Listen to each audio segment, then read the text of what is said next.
እሺ ስፍራውን በጌታ ስም አነባለሁ። እነሆ የጌታ መልአክ ወደ እነርሱ ቀርቦ የጌታ ክብር በዙሪያቸው አበራ፣ ታላቅ ፍርሃትም ፈሩ። መልአኩም እንዲህ አላቸው፣ እነሆ ለሕዝቡ ሁሉ የሚሆን ታላቅ ደስታ የምስራች ይነግራችኋለሁ። አሜን አትሉ? አሜን አትሉ? እነሆ የጌታ መልአክ ወደ እነርሱ ቀርቦ የጌታ ክብር በዙሪያቸው አበራ፣ ታላቅ ፍርሃት ፈሩ። መልአኩም እንዲህ አላቸው፣ እነሆ ለሕዝቡ ሁሉ የሚሆን ታላቅ ደስታ የምስራች ይነግራችኋለሁና አትፍሩ። ዛሬ በዳዊት ከተማ መድኃኒት እርሱ ክርስቶስ ጌታ የሆነው ተወልዶላችኋል። ደግማለሁ፣ ዛሬ በዳዊት ከተማ መድኃኒት እርሱ ክርስቶስ ጌታ የሆነው ተወልዶላችኋል። ይህ ምልክት ይሆንላችኋል፣ ሕፃኑ ተጠቅልሎ በግርግም ተኝቶ ታገኛላችሁ። አሜን በሉ።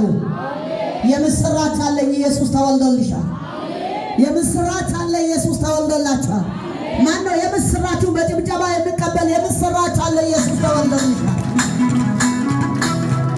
ክብር ለእግዚአብሔር ይሁን። አጠገብ ላይ ያለውን ሰው ያዙና ኢየሱስ በሕይወትሽ ተወልዶልሻል፣ ኢየሱስ ተወልዶልሻል ያላችሁ አውጁ። አጠገብ ላለው ሰው ኢየሱስ ተወልዶልሻል። አጠገብ ሰው የለም፣ ሰው የሌለ ሰው እኔ ጋር ሰው ያለ ሰው ይታዘዛል ካላችሁ ያዙና አጠገብ ያለውን ሰው በሕይወት ኢየሱስ ተወልዶልሻል፣ ተወልዶልሃል በሉ። ክብር ለእግዚአብሔር ይሁን። ጌታ የተባረከ ይሁን። ታላቅ ምስራች ከሰማይ ወደ እናንተ መጥቷል። ከእንግዲህ በኋላ መከራ አይጸናም፣ ችግር አይጸናም። ኢየሱስ ተወልዶልሻል። በቤታችሁ ላይ፣ በሕይወትሽ ላይ፣ በቤተሰብ ሕይወት ላይ ኢየሱስ ተወልዶላችኋል። ክብር ለእግዚአብሔር ይሁን። ሁላችን በእነዚህ ማቴዎስ ወንጌል ምዕራፍ 2 እንከፍታለን። ስብከተ ርዕስ እዛ ያለው ማቴዎስ ወንጌል ምዕራፍ 2 እንከፍታለን። ኢየሱስ ተወልዷል፣ ሞት ተሸንፏል። ኢየሱስ ተወልዷል፣ ሲኦል ተሸንፏል። ኢየሱስ ተወልዷል፣ መከራ ተሸንፏል። እዚህ የመልእክቴ ርዕስ ኢየሱስ ተወልዷል፣ ጠላትሽ ተሸንፏል የሚል ነው። ክብር ለእግዚአብሔር ይሁን። ኢየሱስ ተወልዷል፣ መከራ ተሸንፏል። አያገኝሽም ከዛሬ በኋላ። አሜን። ይህን ስፍራ እናነባለን። ማቴዎስ ምዕራፍ 2 ከዚህ ስፍራ ነው የዛሬ ክፍል አብረን የምንማረው። እንደዚህ ነው። ስፍራውን በጌታ ስም አነባለሁ። ኢየሱስም በይሁዳ ቤተልሔም በንጉሡ በሄሮድስ ዘመን በተወለደ ጊዜ እነሱም 70 ሰቅል የተወለደውን የአይሁድ ንጉሥ ወዴት ነው? ኮከቡንም በምስራቅ አይተን ልንሰግድለት መጥተናል እያሉ ከምስራቅ ወደ ኢየሩሳሌም መጡ። ንጉሡ ሄሮድስ ሰምቶ ደነገጠ። አሜን። ንጉሡ ሄሮድስ ሰምቶ ደነገጠ። ኢየሩሳሌምም ሁሉ ከእርሱ ጋር የካህናት አለቆችና የሕዝቡ ጻፎች ሁሉ ተሰብስበው ክርስቶስ ወዴት እንደወለደ ጠየቃቸው። እነርሱም ከቁጥር 5 አንቺ ቤተልሔም የይሁዳ ምድር ከይሁዳ ገዦች ከቶ አታንሽም። አንቺ ቤተልሔም የይሁዳ ምድር ከይሁዳ ገዦች ከቶ አታንሽም። ሕዝቤን እስራኤልን የሚጠብቅ ካንቺ ይወጣልና። አሜን። ሕዝቤን እስራኤልን የሚጠብቅ ካንቺ ይወጣልና ተብሎ በነቢዩ እንዲህ ተጽፏል። በይሁዳ ቤተልሔም ነው አሏት። ከዛ በኋላ ሄሮድስ 70 ሰቅልን በስውር ጠርቶ ኮከቡ የታየበት ዘመን ከእነርሱ በጥንቃቄ ተረዳ። ወደ ቤተልሔምም እነሱን ሰደደ። ሄዱ። ስለ ሕፃኑ በጥንቃቄ መርምረው ባገኛችሁት ጊዜ እኔም ደግሞ መጥቼ እንድሰግድለት ንገሩኝ አላቸው። እነርሱም ንጉሡ ሰምተው ሄዱ። እነርሱም በምስራቅ ያዩት ኮከብ ሕፃኑ ባለበት ላይ መጥቶ እስከ ቆም ድረስ ይመሯቸው ነበረ። ኮከቡን ባዩ ጊዜ በታላቅ ደስታ እጅግ ደስ አላቸው። ወደ ቤትም ገብቶ ሕፃኑንም ከእናቱ ከማርያም ጋር አዩት። ወድቀው ሰገዱለት። ሳጥናቸውን ከፍቶ እጅ መንሻ ወርቅ፣ ዕጣን፣ ከርቤን አቀረቡለት። ወደ ሄሮድስም እንዳይመለሱ በሕልም ተረድተው በሌላ መንገድ ወደ አገራቸው ሄዱ።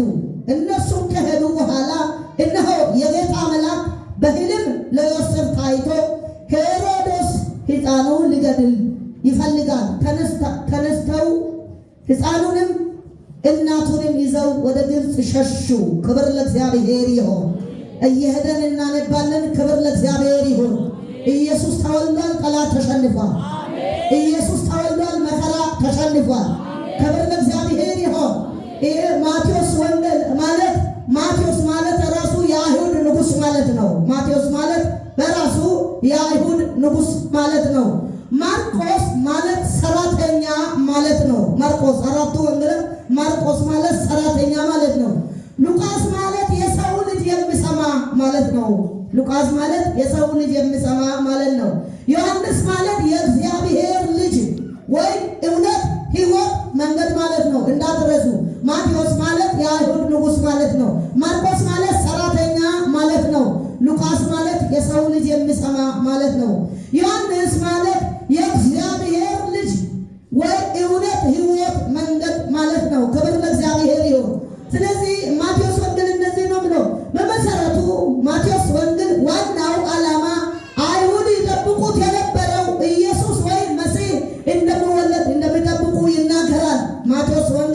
ማቴዎስ ወንጌል ስለተጸለየ ነው የገባሁት። ማቴዎስ ወንጌል አይሁድ ኢየሱስ ክርስቶስን መወለድ እንደሚጠብቁ ይናገራል። ለምን? አይሁድ ንጉሥ ኢየሱስ ስለሆነ። ክብር ለእግዚአብሔር ይሁን። አይሁድ ሲጠብቁት ኢየሱስ ወይ መሲህ እንደሚወለድ ማስረጃ ማቅረብን ስለሚፈልጉ ይህ የሚያደርጉ ኢየሱስ በሕይወቱም በአገልግሎቱም ብሉይ ኪዳንን እንዴት እንደሚፈጽም ማየትን ስለሚፈልጉ ብዙ ፈሪሳውያን ሰዱቃውያን ይስላሉ። ኢየሱስ ክርስቶስን አገልግሎት ኢየሱስ ክርስቶስን መወለድ ስለሚጠሉ ስለሚቃወሙ አይሁድ ደግሞ የኢየሱስ ክርስቶስን መወለድ ኢየሱስ መሲህ እንደሚወለድ ይጠባበቃሉ። መሲህ እንደሚወለድ እንደሚያድናቸው ስለሚጠብቁ ሰዱቃውያንና ፈሪሳውያን ደግሞ የኢየሱስን መወለድን የሚቃወሙ ናቸው። ክብር ለእግዚአብሔር ይሁን። ይህን የሚያደርጉ ኢየሱስ በሕይወቱ በአገልግሎቱ ብሉይ ኪዳንን እንዴት እንደሚፈጽም ማየትን ስለሚፈልጉ ነው። ማቴዎስ የስሙ ትርጉም የእግዚአብሔር ስጦታ ማለት ነው። ማቴዎስ ራሱ የስሙ ትርጉም የእግዚአብሔር ስጦታ ማለት ነው።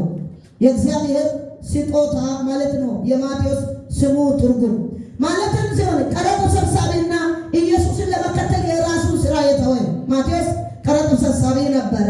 ነገር ግን ኢየሱስን ለመከተል ኢየሱስን ለማገለገል የራሱን ስራ የተወ ማንነቱን የተወ ኢየሱስን ለማገለገል ራሱን ማንነቱን ለኢየሱስ መለየት ኢየሱስ መከተል ብዙ ስራ እንደሚያስደርግ ኢየሱስን ማንነትን ካልጣለን እንደማይከተል አወቀና የራሱን ስራ ተወ።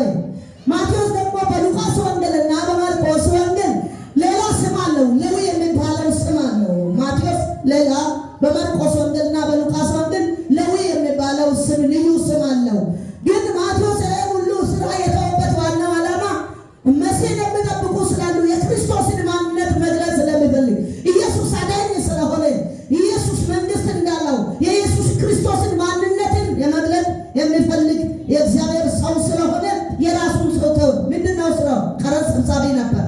ምንድነው ስራው? በቃ እህል እየሰራ ማገለገል ስለማይችል ራሱን ካልተወ ስራውን ካልተወ የእግዚአብሔርን ማንነት መግለጽ ስለማይችል የራሱን ስራ የተወ ሐዋርያ ነው ይላል። ስለዚህ ማቴዎስ ቀረጥ ሰብሳቢ የራሱን ስራ የተወ ሐዋርያ ነው። ማቴዎስ በማርቆስና በሉቃስ ወንጌል ውስጥ የሚጠራው ሌዊ የሚባል ሌላኛው ስም አለው። ክብር ለእግዚአብሔር ይሁን። ኢየሱስ ልደቱንና የአገልግሎትን ዝግጅት ይናገራል።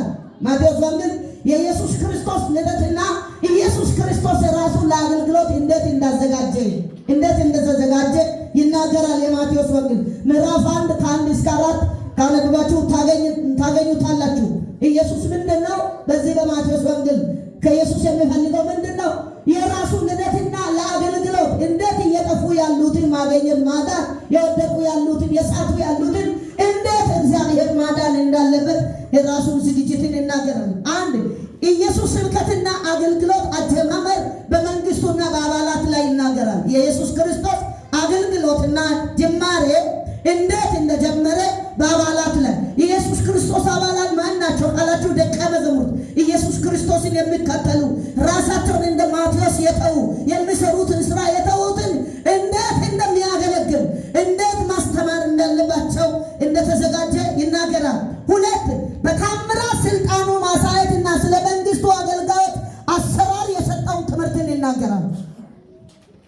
ማቴዎስ ወንጌል ኢየሱስ በታምራት ስልጣኑ ማሳየቱንና ስለ መንግስቱ አገልጋዮች አሰራር የሰጠው ትምህርት ያሳያል። ምዕራፍ 8 ከቁጥር 1 እስከ 10 ይናገራል። 3 ኢየሱስ አገልግሎት ሲፈጸም ያጋጠማቸው ችግሮች። ክብር ለእግዚአብሔር ይሁን። ስለዚህ ኮከብ ማለት እንደ ማለት ነው።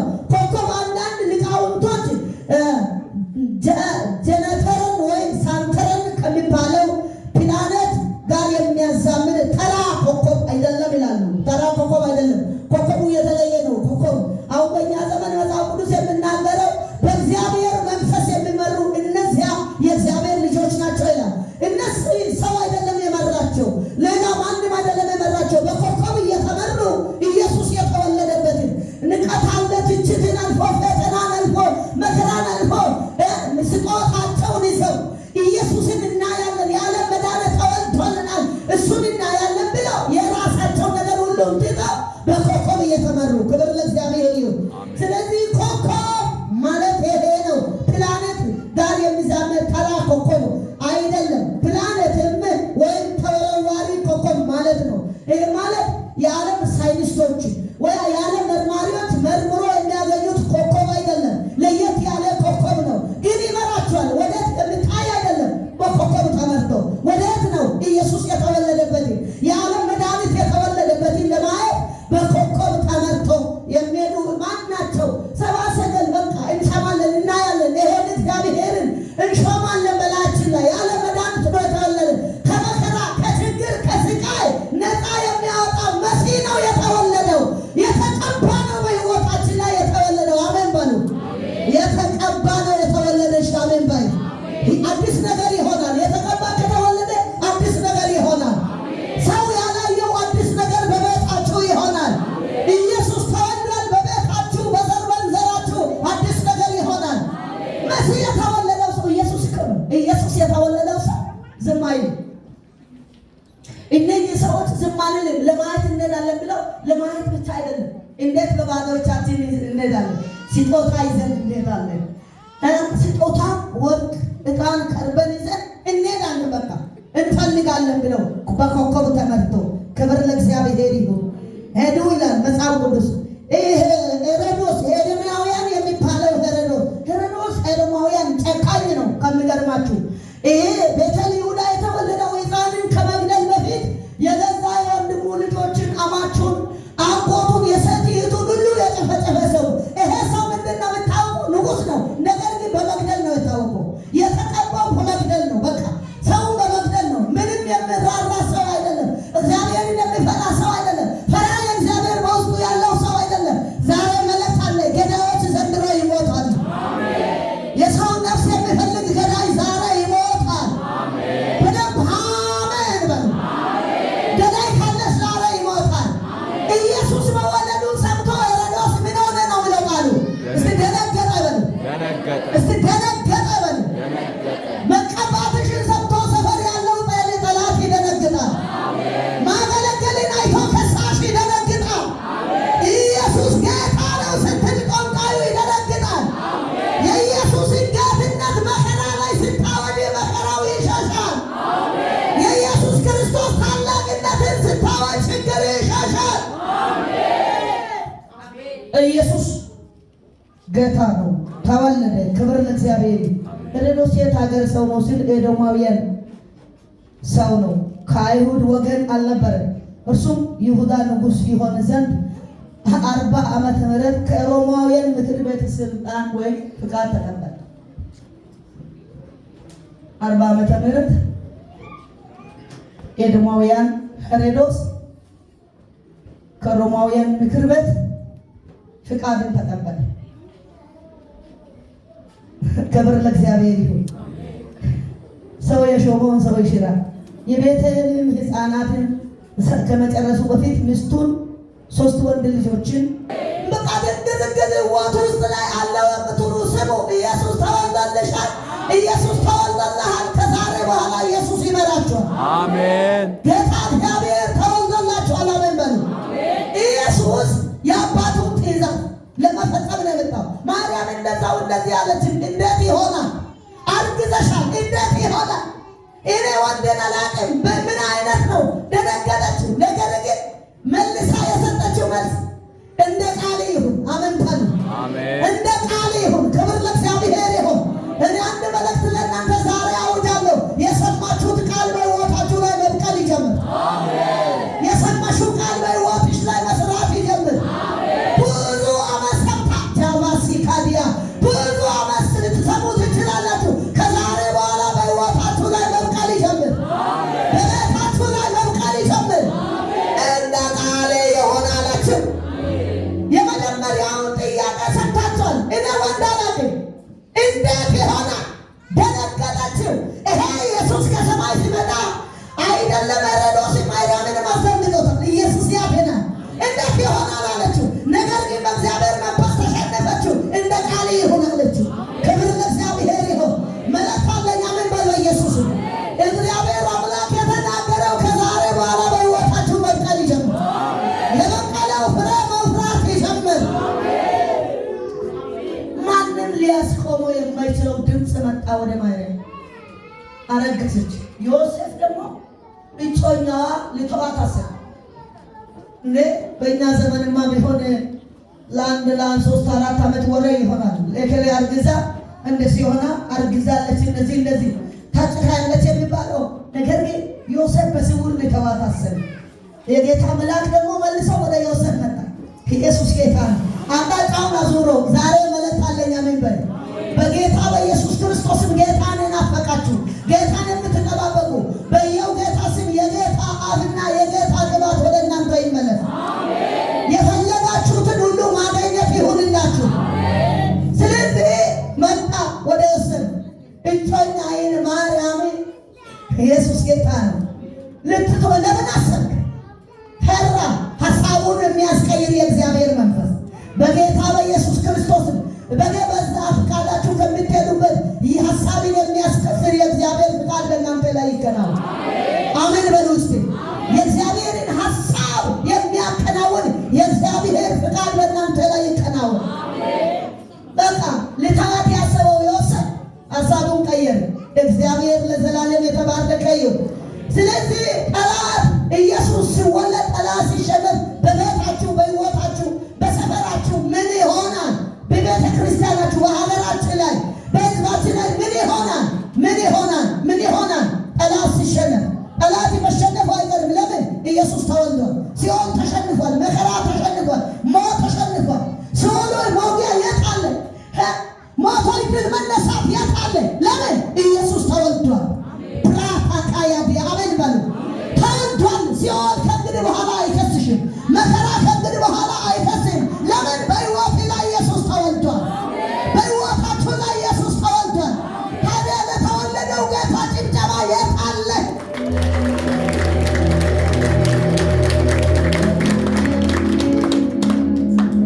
ክብር ለእግዚአብሔር ይሁን። በድምፅ ስታገለግል ጠላት ይሸነፋል።